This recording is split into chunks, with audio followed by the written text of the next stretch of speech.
దేవుని ఘనమైన నామమునకు స్తోత్రములు. ఈ వాగ్దానం వింటున్న మీకందరికీ మన ప్రభువును ప్రియరక్షకుడైన యేసుక్రీస్తు నామములో శుభములు, మా హృదయపూర్వకమైన వందనములు తెలియచేస్తున్నాం. ఈరోజు దేవుని వాగ్దానం ఆదికాండము 45వ అధ్యాయము 11వ వచనం. నీకును నీ ఇంటి వారికిని నీకు కలిగిన అంతటికి పేదరికం రాకుండా నిన్ను పోషించేదను. ఈ వాగ్దానం మంచి దేవుడైన యెహోవా మనందరి వినికిడిలో నెరవేర్చునుగాక. ఆమేన్. ప్రియ దైవ జనాంగమా, మంచి వాగ్దానం మన దేవుడిస్తున్నాడు. చూడండి, మనకు కానీ మన ఇంటి వారికి కానీ మనకు కలిగిన అంతటికీ పేదరికం అనేది రాకుండా మనల్ని ఆయన పోషిస్తాను అంటున్నారు.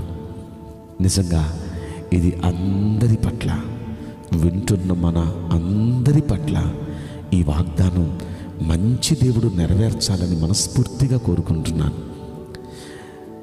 అయితే ఈ వాగ్దానం ఎప్పుడు అంటే,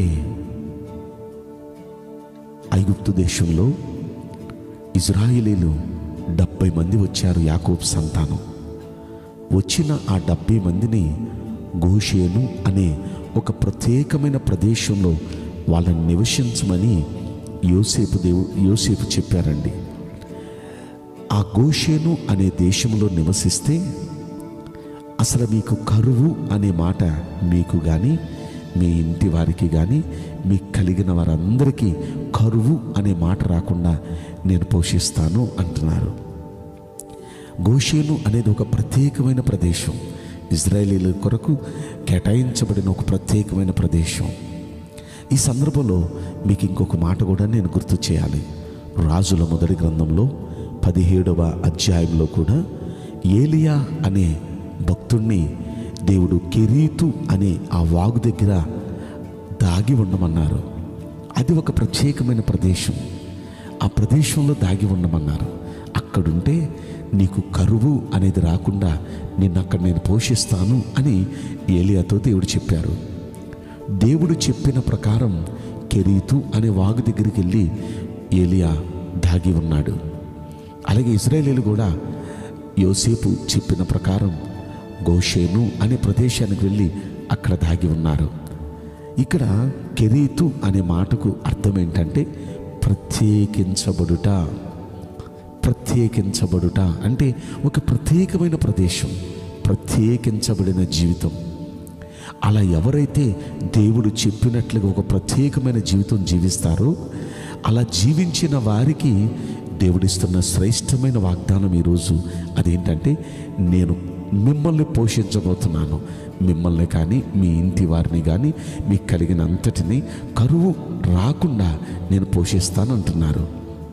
ప్రియ దైవ జనాంగమ, ఏలియా పట్ల అలాగే ఇజ్రాయేల్ పట్ల ఇది అక్షరాల నెరవేరింది కదా. ఏలియా పట్ల ఎలా నెరవేరిందో మీకు గుర్తు చేస్తాను. ఎలా అంటే, ఆ వాగు దగ్గర దేవుడు ఉండమని కాకుల ద్వారా దేవుడు కొన్నాళ్ళు పోషించాడండి. కాకుల ద్వారా పోషించాడు కదా. కాకుల ద్వారా పోషించిన తర్వాత అక్కడి నుండి తీసుకుని వెళ్ళి సారేపతు అనే విధవరాలి ఇంటిలో పోషించాడండి. అంటే కరువు పోయే వరకు దేవుడు ఏలియాకు కరువు పేదరికం అనేది లేకుండా దేవుడు ఏలియాను పోషించలేదా? సమృద్ధిగా, మరలా అది అరకొర కాదు, సమృద్ధిగా అనుగ్రహించి పోషించాడండి ఏలియాని. అలాగే ఐగుప్తులో కూడా సమృద్ధినిచ్చి ఈ 70 మందిని సమృద్ధిగా, వారికి ఇంకా అవసరమైన దానికన్నా సమృద్ధిగా ఇస్తూ పేదరికం అనేది రాకుండా పోషించాడు కదా. ఈ 2 సందర్భాల్లో నుండి మీకు నేను గుర్తు చేస్తున్నాను. దేవుడు చెప్పినట్లుగా మనం ప్రత్యేకించబడిన జనాంగంగా, ఒక దేవుని పిల్లలుగా ప్రత్యేకంగా మనం జీవించగలిగితే మనకు కూడా పేదరికం అనేది లేకుండా, ఆర్థిక ఇబ్బందులు అనేది లేకుండా మన దేవుడు మనల్ని కూడా పోషించబోతున్నాడండి. మనల్నే కాదు, మన ఇంటి వారందరినీ, మనకు కలిగిన సమస్తాన్ని ఆయన అలా పోషించబోతున్నాడు, ఆయన అలా కాపాడబోతున్నాడు. అయితే ప్రత్యేకంగా మనం జీవించగలమా? ప్రత్యేకమైన జీవితం అంటే లోకానికి మనకు ఒక ప్రత్యేకత. లోక ఆచారాలు మనం పాటించకూడదు, లోక మర్యాదలు మనం పాటించకూడదు, లోక మాలిన్యం మనకు అంటించుకోకూడదు. అసలు లోకంలో మనం ఒక ప్రత్యేకం. వీళ్ళ దేవుని పిల్లలండి, ఎలా పడితే అలా మాట్లాడరు, ఎలా పడితే అలా ప్రవర్తించరండి. అసలు వీళ్ళ పద్ధతులు కూడా వేరుగా ఉంటాయండి. మనలాగా వీళ్ళకి అమావాస్యలు పౌర్ణములు అనేవి ఉండవండి. మనలాగా మంగళవారాలు శుక్రవారాలు అనే సెంటిమెంట్లు ఉండవండి. మనలాగా అసలు వీళ్ళకి ఏ విధమైన సెంటిమెంట్స్ ఉండవని మన గురించి జనం చెప్పుకోవాలి. మనకు అన్ని రోజులు మంచి రోజులే, మనకు అన్ని నెలలు మంచి నెలలే, మనకు అన్ని గడియలు మంచి గడియలే. కనుక మనం ఏం చేసినా ప్రార్థన చేసుకొని మన ప్రభుల వారిని ముందు పెట్టుకొని మనం వెళ్ళిపోతూ ఉంటాం. మన ప్రభు మనకు తోడుగా ఉండి సహాయం చేస్తూ ఉంటారు. ప్రతి దినము ప్రతి గడియ అది మనకు ఆశీర్వాదమే. కనుక మనం ఒక ప్రత్యేకమైన జనాంగంగా మనం ప్రభు కోసం బ్రతుకుతూ ఆయన సాక్షులుగా మనం ఉండగలిగితే ఆయనకి మహిమ మన ద్వారా కలుగుతూ ఉంటే ఖచ్చితంగా ఈ భూమి మీద పేదరికం అనే మాట, ఆర్థికంగా ఇబ్బందులు అనే మాట లేకుండా దేవుడు నిత్యం మనల్ని, మన ఇంటి వారందరినీ పోషిస్తాడు. ఈ వాగ్దానం వింటున్న మనందరి వినికిడిలో మంచి దేవుడు నెరవేర్చునుగాక. ఆమేన్. నేను మీకోసం ప్రార్థన చేయబోతున్నాను. పరిశుద్ధుడా, ప్రేమగల యేసురాజా, మీ పరిశుద్ధ బంగారు పవిత్రమైన నామమునకు నిండు మనసుతో కోట్ల కొలదిగా స్తుతులు స్తోత్రములు వందనాలు చెల్లిస్తున్నాం. ఈ వాగ్దానం వింటున్న ప్రియుల జీవితంలో దయచేసి ఈ వాగ్దానం నెరవేర్చి కృప చూపించండి అయ్యా. ప్రియా కుటుంబాలు కొంతమంది చాలామంది పేదరికం అనుభవిస్తూ చాలా ఆర్థిక సమస్యలతో సతమతమవుతున్నారు.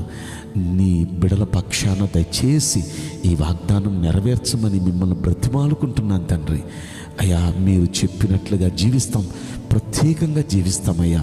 అందరూ అలా తీర్మానం చేసుకుంటూ ఉండగా ఈ వాగ్దానం దయచేసి అందరి పట్ల నెరవేర్చి కృప చూపించమని ఈ కొద్ది మనవులు నజరుడైన యేసుక్రీస్తు ప్రశస్తమైన నామములో మిక్కిలి వినయముతో ప్రార్థించి బ్రతిమలాడి వేడుకుంటున్నాం ప్రియ పరలోకపు తండ్రి. ఆమేన్. May God bless you all. Thank you.